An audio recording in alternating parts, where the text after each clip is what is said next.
So maybe Prime Minister, I know that you have a few initial thoughts, and then we'll have a dialogue for half an hour. Sure. Well, thanks again, Birgit, for the introduction. I think we are meeting at a time of profound changes in the world. After the end of the Cold War, the world saw an unprecedented period of global integration, characterized by open markets, rapid trade, free trade, rapid movement of capital, goods, ideas, and people across borders. And this brought benefits to many people, and for a long time this vision held true. Davos embodied this vision, a vision that global integration would deliver peace and shared prosperity. Unfortunately, I think the world is changing, and we see over the years more pressures. Discontent against globalization has risen. It started way back. I remember in 1999 when the WTO was held in Seattle, you already had demonstrations and protests there. But since then, year after year, you see in advanced economies, cities being destroyed because factories are closed, livelihoods get disrupted, jobs are displaced, and in more recent years, because of COVID and the concerns over supply security, because of conflicts in Europe and the Middle East, now concerns about security have risen, and we are in a very different position today. The global norms, global rules are weakening, global institutions are weakening, and economic nationalism is replacing win-win cooperation. For small countries like Singapore, we are worried because we have limited options, we have limited bargaining power, and we risk being marginalized. But even bigger countries, I think, will have challenges dealing and operating in such a new environment because it will be harder for everyone to deal with common threats, be it pandemics, climate change, or financial shocks. So I think our response has to be collectively to try and still harness forces that will bring people together, promote integration, bring down barriers, and strengthen multilateralism. Multilateralism that is more resilient, more inclusive, and better suited to the realities of our time. So Singapore will do our part in this endeavor, whether it's forging partnerships, updating global rules, or advancing dialogue, working together with partners like the WEF. The efforts may seem small and incremental, but if like-minded countries everywhere were to do our part, then collectively I think we can make a difference. And then step by step, hopefully we can lay the groundwork for a new and more stable global order in time to come. Thank you. I think Prime Minister deserves an applause for that. Picking up on your last point, what kind of order or more stable system could we foresee in the future? I think we had one world order after the Cold War, and that order is not really there anymore, but we don't know what is coming. The Premier lead this morning said we have to avoid the law of the jungle, or the jungle growing back. But how do you see this new system of cooperation? You could see a more multipolar system, but at the same time you see soft power replaced with strong power. You see interest spheres also being developed. So multipolarity is one thing, but aren't we seeing more a system of interest sphere? And that for smaller, medium-sized countries would be quite a challenge. It is going to be a challenge. I think, frankly, no one knows what this new order will look like. It's still very early days. We are in a period of transition and a period of evolution. There will be critics of today's system that say it's good that now the system is changing. But I would also say let's have a care. Let's not be too quick to cheer, because what is the alternative? So we have to think through very carefully how we can evolve a better system. And I'll give you two examples of global institutions that have come under pressure, but over the years have been able to reform and upgrade themselves. First, the IMF. I started work as a young economist in the 90s, so I still remember vividly the 1997 Asian financial crisis. People till today call it the IMF crisis, because the IMF came in with strict austerity, one-size-fits-all measures, and there was a reaction. But look, over the years, the IMF has reformed, it's updated itself, it's customized its approaches, become more responsive, more transparent, and it has taken into account local circumstances and context. It's an improved, upgraded IMF. To be clear, there's still reforms to be done. For example, and in particular, where it comes to the shareholding and governance structure, which still reflects a world after World War II and needs to be adjusted to better reflect the realities of today's economy. But that's one work that needs to be done and can be done in order for the IMF to maintain its credibility and legitimacy. Second, the WTO. It has brought about free trade, a rules-based trading system which has benefited many countries, but there is a feeling that the system is not working as well. And indeed, some of the WTO rules have lagged behind the realities of today's economy, particularly in digital trade. So what do we do? And again, the response is not to jettison the rules, but to think about how it can be improved. And a few countries, like-minded countries, Singapore working with Japan and Australia, we have come together to initiate a joint initiative on e-commerce. And after 5 hard years of negotiation, today more than 70 countries have agreed on the first set of rules for digital trading. It's the building block for the first set of global rules on digital trade. And I give these illustrations to show that it is possible to update, evolve, improve the multilateral system and global institutions that we have today. It is painstaking work, but there is no alternative. A new system does not just appear by magic. You have to work at it. And with creative, pragmatic solutions, bringing along like-minded countries, if we are able to start some of this work, do the building blocks one by one, then in time to come, others that are more ready can join in. So this is what we would call a flexible multilateralism. It's not about ad hoc array of different rules, but starting first, laying the building blocks, and eventually others can join in, and we can steer progress in the right direction.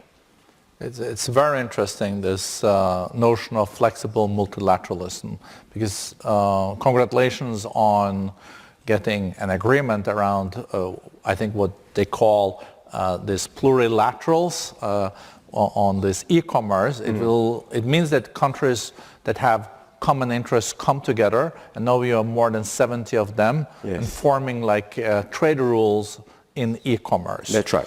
And later on, it can be more and more countries contributing or being part of it, and then it could even turn into something that is multilateral. Yes. But with all these kind of more plurilaterals and also bilateral trade agreements, they get too complicated, and regional ones and all that, don't we end up with a big spaghetti bowl then? Yes, there is that concern. But again, I ask, what is the alternative? Do nothing? It cannot be do nothing and hope that someday along the way something new emerges out of nowhere. I think we have to start from somewhere. And if we start with like-minded countries, putting in place some basic building blocks, but always with a view that whatever we do, it is open, it's inclusive. Others may not be ready to join, but in time to come they can join, and we can multilateralize these efforts. Exactly. Have also Singapore changed its approach? I think traditionally you were doing more trade agreements under multilateral agreements like WTO, but have you now embarked on bilateral trade agreements, mega regional ones? Are you know, some countries are really getting a lot of agreements there. I think number one is Chile with like 100 of them. Well, we did start with many bilateral FTAs too. Yeah. And then over time, these FTAs became the building blocks for a more robust multilateral system. Yeah. Today, when we look at the situation and some of the rising barriers to trade, again, our response would be to still work at reforming and updating the WTO, but in parallel, we are engaging with like-minded countries to find ways in which we can strengthen our trade and investment links. And we start with the countries nearest to us. Yeah. Malaysia and Indonesia, for example, we have a special economic zone now with Johor in Malaysia. We are working with Indonesia, where there's a free trade zone in the Riau Islands just next to us. So we have very close links with our closest neighbors. But even within Southeast Asia, we have a very close link with Vietnam. The Prime Minister of Vietnam is here. We have a connectivity agreement. We are doing something like more than 20 industrial parks in Vietnam. And then for the whole of ASEAN, we are looking at ways to better integrate ASEAN and make us more united, be able to offer a more competitive single market to investors. So that's within ASEAN. But outside of our region, we are also engaging different blocs. We already have very close links with China, Japan, Korea, India in Asia. But we are engaging outside of Asia, for example, with the EU, with the GCC, with Latin America. So we are trying to find ways to strengthen links with like-minded entities everywhere around the world. If you look at global economy, we've seen that the growth this year was expected 3.2, then it was revised to 2.8, yes. Now to 2.5. Some have revised it down even to 2.3. Yeah. And WTO said the other day that on goods, they even expect maybe a contraction yes. of 1.5%. So trade used to be the driver of growth. I guess we need to find a different driver of growth moving forward. Could that be the new technologies? Could it replace trade? And how fundamental is the changing also on the trading landscape and the economic landscape? How do we avoid a sluggish growth for a decade to come like in the 70s? I think trade will still exist. There is a move towards security, resilience, greater self-sufficiency, but frankly, no one can be completely self-sufficient. Trade will still be around. Maybe it will not grow as much as it used to, but I believe there will still be trade, but the patterns of trade will change and evolve. Different supply chains, different configurations, and for Singapore, we just want to remain competitive and relevant and stay at the center of these evolving trade links. So trade remains relevant, but changing patterns. Technology will be a new driver, I'm quite sure of that. I think the move towards sustainability will also be another driver. We all want to decarbonize, we want to get to net zero, we will need to harness new sources of clean and renewable power. We need to decarbonize industries. So both technology, new technologies, especially digital technologies and sustainability will power the economy of the future. It's interesting we heard it this morning too, that digital trade is growing 8%, yes. while seeing trade in goods, manufactured goods, is almost peaking. We also see services are growing much faster. Yeah. I guess this is relatively good news for Singapore though, because you're strong in services and you're strong on the digital and technology side. We want to be strong in everything. But yes, we have some strengths. We have some strengths in financial services, logistics. We have some strengths in digital technologies, and we will continue to harness these strengths to stay competitive and relevant. Life is always difficult for a small country. History has never been kind to small nations. From standing still to standing somewhere amazing with Agoda's great travel deal. So we have to work extra hard compared to bigger countries to keep relevant and stay alive. But the 60 last years have not been that bad for Singapore, though. It's a miracle, isn't it? It's not, we think it's nothing short of a miracle, and so my mission is to keep this miracle going for as long as I can. And it seems like the voters in Singapore approved by your policies. I think you increased your party's result with 6 percentage points. I'm very grateful for their mandate. Yeah, and not all incumbent parties can say that, at least not in Europe. I can't speak about politics in Europe. I only care about, well, I can only manage the politics in my country, which is enough for me. And managing politics in Singapore means that you also have to deal with the big players, because you're such an open economy. As I said at the beginning, through Singapore, you are the largest FDI, foreign direct investor, in China, yes. But I guess in many ASEAN countries too. And now you have to maneuver between your special friends in the US and in China. How do you balance that? Yeah. Well, that's the favorite question that gets asked of Singapore in conferences like this. I'm surprised it took you a while to get to the question. I wanted to warm you up and hope for a different answer, you know? Well, the simple response is we have good relations with both. We have broad and substantial relations with both America and China. And I know everyone monitors and tracks what we say and what we do very closely, trying to parse every hidden meaning behind every word, behind every action, whether we are moving closer to one or the other. But that's not how we look at things. That's not the way we approach it. And because currently we are in China too, so... Yeah, I know. And maybe tomorrow when I'm in America, then they think differently. But our starting point is that we look at things from Singapore's point of view in advancing Singapore's national interest. Our interests are to have close, good relations on substance with both America and China. And we will continue to do whatever we need to do to promote and advance Singapore's interest. It's not about balancing between the two superpowers, but it's about being consistent and principled in advancing and promoting Singapore's interests. And that's what we will continue to do. And I think if we continue to do so in a consistent and principled manner, our partners, whether it's America or China or other countries, will see us more as a reliable and trusted partner that we can work with. I would say also that Singapore's position is not unique. We want to be friends with both America and China and to have good relations with them, cooperate on win-win areas. But it's not just us. All of Southeast Asia would like to do the same. And within ASEAN in particular,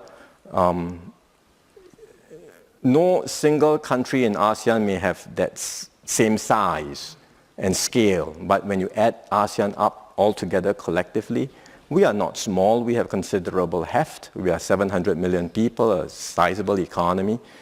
And ASEAN has the ability to shape its own destiny, to shape its own future. ASEAN was the arena for proxy wars during the Cold War. We don't want that to happen again.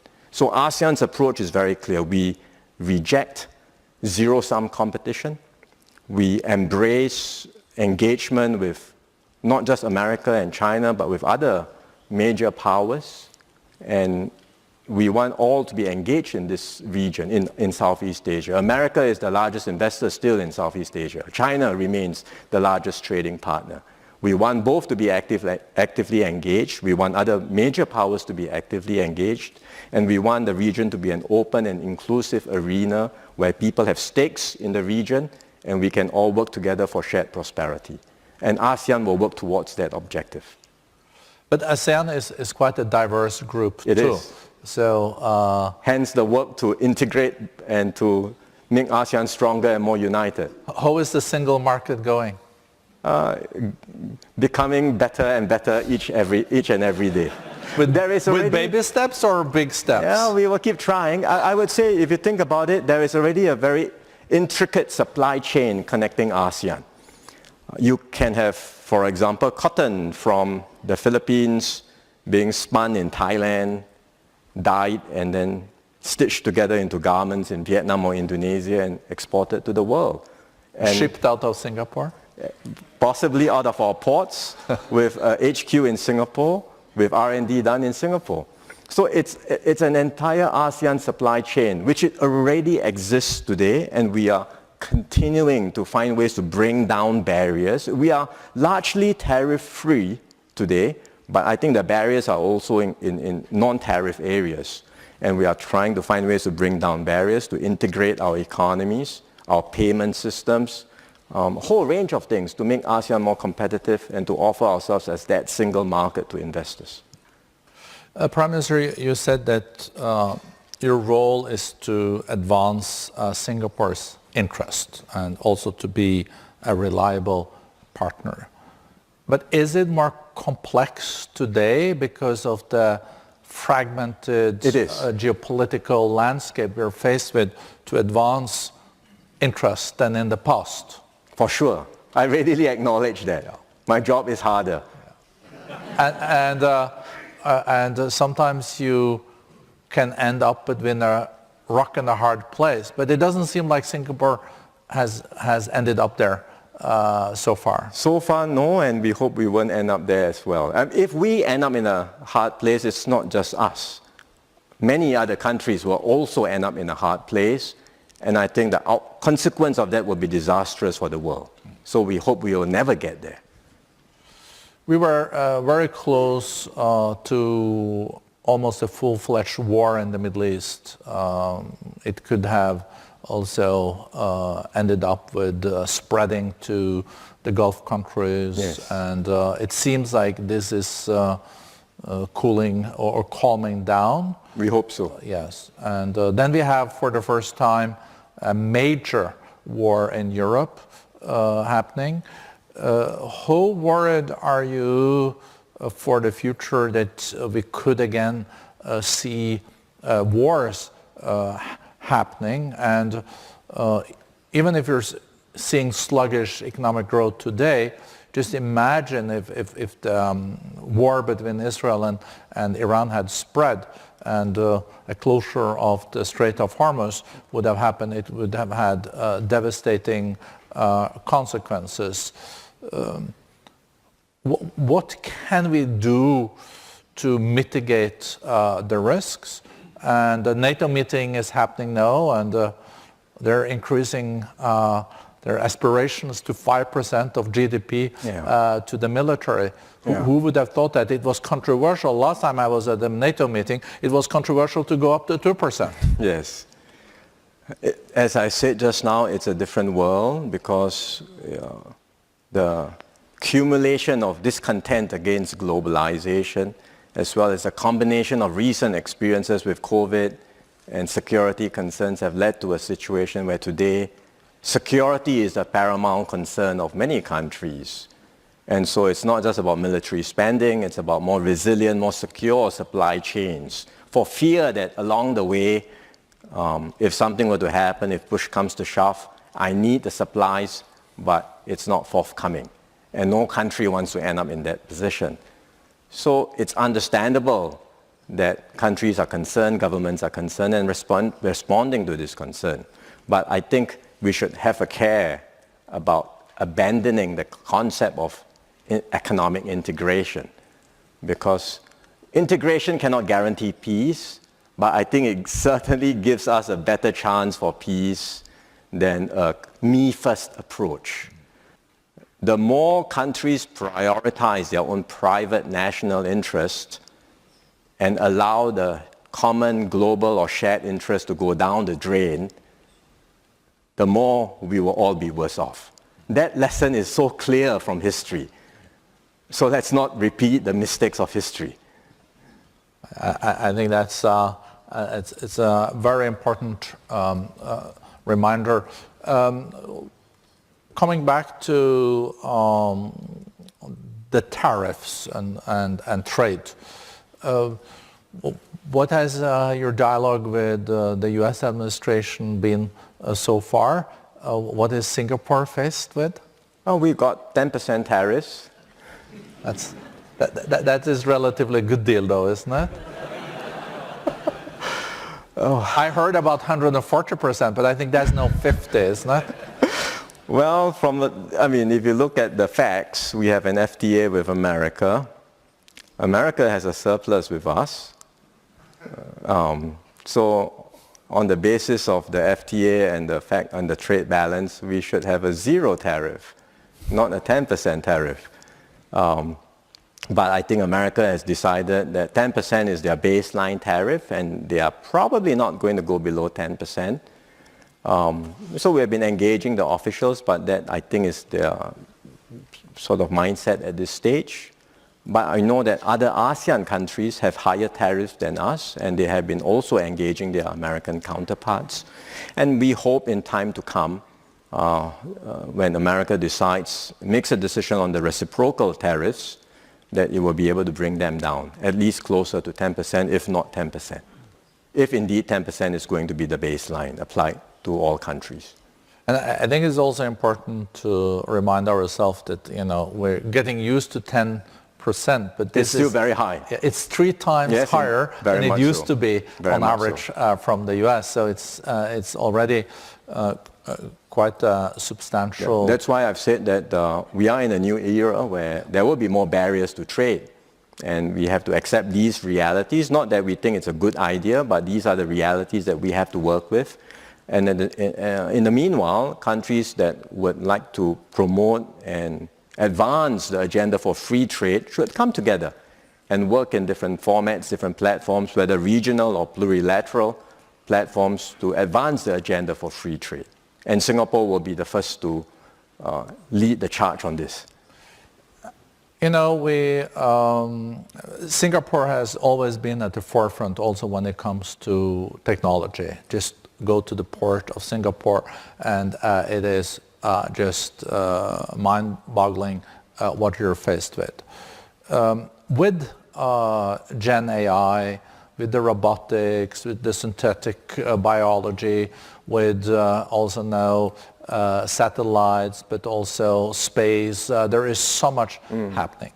Some people say it's the second industrial revolution. This is as big as the industrial revolution. You can see increase in productivity with 10% in the coming decade if you apply Gen AI in the right way.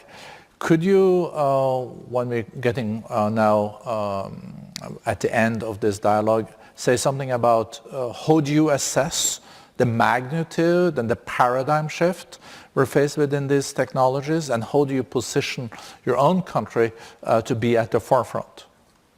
We think it's a major game changer. AI will be a major game changer. We, like all countries, would like to harness the benefits of technologies and AI to push the frontiers of our economy, raise productivity, and improve the lives of our people. But I would say that our focus is not just on what happens at the leading edge. There is a lot of media attention on where are the breakthroughs, which are the next unicorns, which are the next when will we get AGI, to materialize? All these are important conversations, no doubt. Or a DeepSeek in Singapore. Maybe, but we would like to harness AI in a different way, which is to make sure that the benefits are broad-based. Get every Singaporean, every company to really make full use of technology to improve and uplift themselves. And I'll give a simple example. When we embarked on our computerization drive in the 1980s, we had very few computers. My family, we weren't rich enough to have a computer, but the government made computers easily accessible to every Singaporean in community centers so we could learn, get used to it. In school, we had a computer club. It was very popular. Many of us would go there to play computer games, no doubt. But along the way, we learned and we got familiar. And it's not just at the top end. Everyone became familiar with computers very quickly. And we could harness computers and new technologies to improve our lives, to be more productive, and to transform society. In the same way with AI, let's not get too obsessed with what's happening at the cutting edge. But how can I, as a government, harness AI effectively to transform my processes in government? How can businesses, big and small, even the small, medium enterprises, make full use of AI to improve their processes, to become more productive? And importantly, how can I get every worker to master AI tools and be familiar with AI tools to be more productive? That's what we are obsessed about. I think that's a great aspiration. It's also about wealth trickling down, Yes. and everyone benefiting from it. And I think that when I followed the election also in Singapore, I think at least my interpretation is one of the reasons why you did so well is we were addressing also practical challenges for the people in Singapore. It has to be. It has to be. I mean, the housing prices and all this. A nation's progress has to be shared, felt, and experienced, and translated into improvements in the lives of people day by day. If it does not, there will be a disconnect, and the compact gets undermined, and societies don't hold together. And we don't want that to happen in Singapore. And you saw the primaries in New York, maybe, this morning?